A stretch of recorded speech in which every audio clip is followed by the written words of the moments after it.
Gelembung kanan, kalau saja kamu menguras energi bocah itu duluan, kamu mungkin bisa menghisap energi kehidupan dari mereka berdua. Sekaligus, gelembung tengah. Ya ampun, harusnya kamu bilang dari tadi, gelembung kiri bawah. Penting untuk belajar dari kesalahanmu. Karakter dengan Ransel. Ia tampak menyesal karena melakukan kesalahan teknis dalam menyerap energi. Karakter berjubah.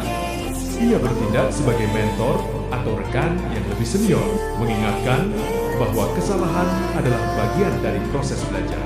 Gelembung teks tunggu, Ryuji. Balon teks bertuliskan Life Fomager, energi daya hidup yang diekstraksi dari manusia tidak murni. Ini menunjukkan bahwa di dunia ini, manusia digunakan sebagai sumber energi. Kata tidak murni menyiratkan adanya proses, penyaringan atau pemurnian yang diperlukan agar energi tersebut bisa digunakan secara efektif. Petugas kilang di panel kiri atas, kita melihat lebih dekat sosok petugas loket. Ia adalah seorang sibor dengan banyak sensor mata pada helmnya dan kabel-kabel yang terhubung langsung ke tubuh atau organ dalamnya. Ia berkata, "Here to purify some life force energy. Give it here ke sini untuk memurnikan energi daya hidup. Berikan ke sini." Fungsi pemurnian, panel kanan menjelaskan alasan antrean panjang tersebut. Impure life force energy can't be used, so it needs to be refined first. Energi daya hidup yang tidak murni tidak dapat digunakan, jadi harus dimurnikan terlebih dahulu. Ini menegaskan bahwa energi mentah dari manusia memiliki kontaminan yang harus dibuang oleh mesin pemerintah. Panel ini menunjukkan bagian dari sebuah mesin besar yang sedang beroperasi.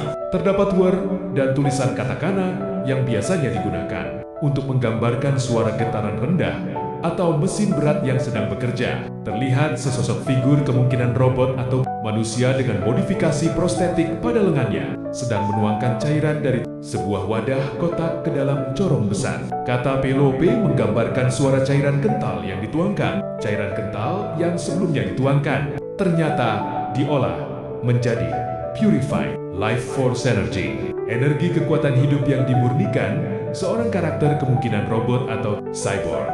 Terlihat dari tangan mekanisnya menyerahkan 2 buah vial kepada seorang gadis dengan ekspresi kesal atau kecewa. Gadis tersebut bertanya, "Only 2 vials." Hanya 2 vial, yang menunjukkan bahwa hasil produksi tersebut mungkin lebih sedikit dari yang ia harapkan atau butuhkan. Di panel kiri, Rio menyadari dengan cemas bahwa stoknya menipis. Hanya tersisa 1 vial.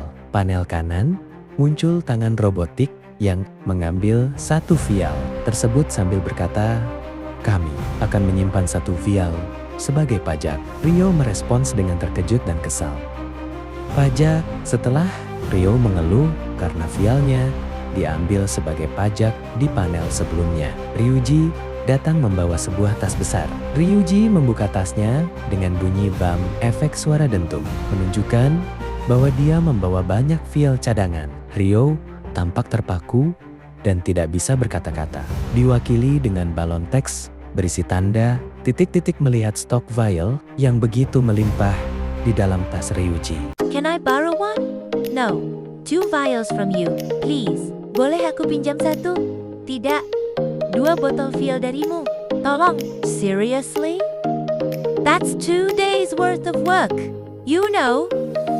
Serious? Itu setara dengan hasil kerja 2 hari, tahu tidak? Dalam cerita ini, vial biasanya berisi cairan vital yang sangat berharga untuk kemampuan bertarung mereka jingki. Percakapan ini menonjolkan dinamika kelompok mereka yang penuh warna, di mana satu karakter seringkali ceroboh atau menuntut, sementara yang lain harus menanggung bebannya. Panel kanan, karakter perempuan Ryu terlihat masih dalam posisi memohon dengan sangat intens. Ia menutup matanya rapat-rapat, berkeringat, dan berkata, "Please, please, please. I'll pay you back. I promise. Tolong, tolong, tolong, aku janji. akan membayarmu kembali. Ini menunjukkan betapa mendesaknya kebutuhan dia akan benda tersebut. Panel kiri. Meskipun sebelumnya merasa keberatan, karena itu adalah hasil kerja keras. Selama 2 hari, karakter lawan bicaranya Zangka akhirnya luluh. Korek api kanan melambangkan bentuk energi yang paling dasar dan dikendalikan secara individu api. Teksnya berbunyi importance. Energi adalah hal yang sangat penting.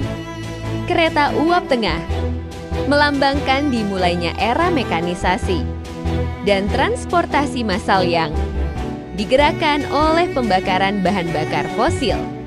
Menara pendingin kiri belakang tampak seperti menara pendingin. Pembangkit listrik kemungkinan nuklir atau termal skala besar. Ini melambangkan puncak teknologi. Energi modern yang mampu menyuplai kebutuhan seluruh kota. Teks di sebelah kiri menjelaskan, is the energy that sustains. The city of Delta, it, is the core of everything that happens. Here adalah energi yang menopang kota. Delta, ini adalah inti dari segala hal yang terjadi di sini.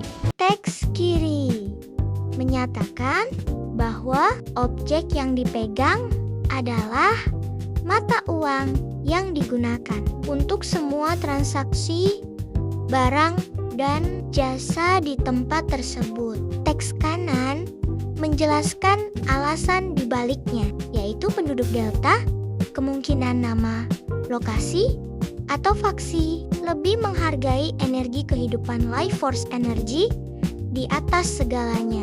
Karakter utama, seorang gadis dengan gaya rambut unik seperti kipas atau sirip di samping kepala, terlihat sangat gembira. Ia berseru, "Wuhu, this is enough to go have some fun."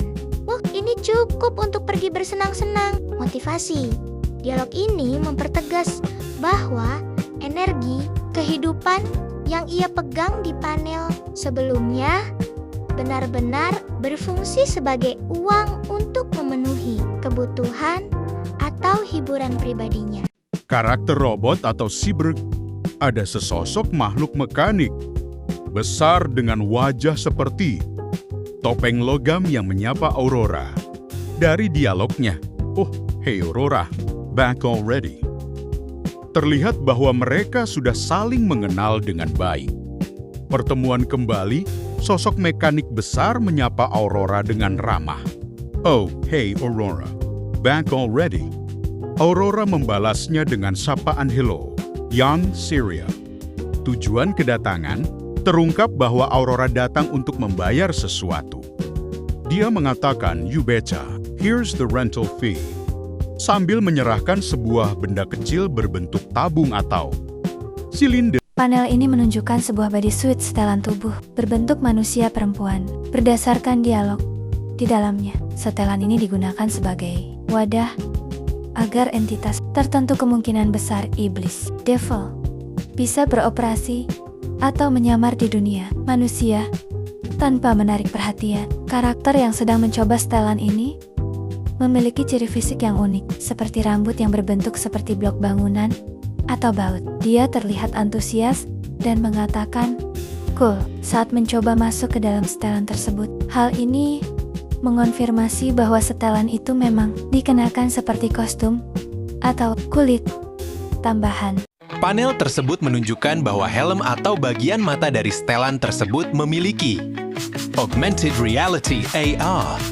Di dalam kornea mata setelan itu terdapat aplikasi bawaan yang memproyeksikan informasi langsung ke penglihatan penggunanya. Rasa ingin tahu, karakter di sebelah kiri bertanya, "Kenapa kamu selalu pergi ke sana?" Dunia manusia, karakter tersebut kemudian